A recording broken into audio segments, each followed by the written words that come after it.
सज्जाद मीर साहब, क्या कहेंगे? क्या बिल्कुल ये कह देना कि पाकिस्तान की बेइज्जती करवाई?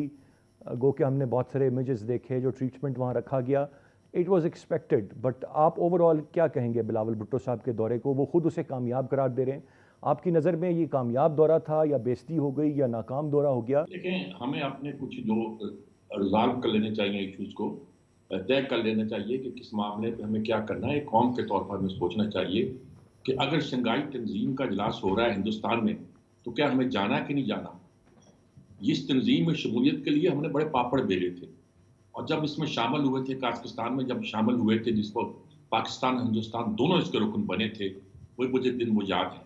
और जब ये तंजीम बनी थी तो ये कहा गया था कि ये नेटो के मकाम में बनाई जा रही है, जबकि इनकी तरफ से इसमें रूस और चीन और शायद दो सेंट्रल एशिया के ममालिक इसमें शामिल थे। बताया गया नहीं, ये इलाकाई दहशतगर्दी के मसले को हल करने के लिए काउंटर तंजीम है। और इसमें कोई शक नहीं है कि ये तंजीम अब इस तरह एक डेवलप कर रही है कि दुनिया की दूसरी ताकतों के मुकाबले में ये इस खत्ते में एक बहुत ही इम्पोर्टेंट कुव्वत है। पता है सबको, जो हमारी डिप्लोमेसी की हिस्ट्री है, ये तो फवाद चौधरी किस्म के लोग हैं जो उल्टी मारते रहते हैं।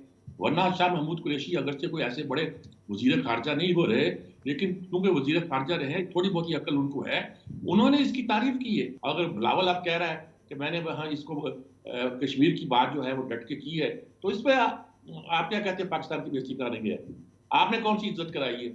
आपके जमाने में तो कश्मीर जो है हिस्सा बना है इंडिया का, शामिल हुई है। भाई, इस तरह इंटरनेशनल मामला पर, डिप्लोमेसी के मामले पर इस तरह की बेहुदा बातें नहीं किया करते। मैं बेहुदा जी। का लफ्ज बहुत एहतियात के साथ इस्तेमाल कर रहा हूँ, वरना इस सख्त लफ्ज इस्तेमाल करता।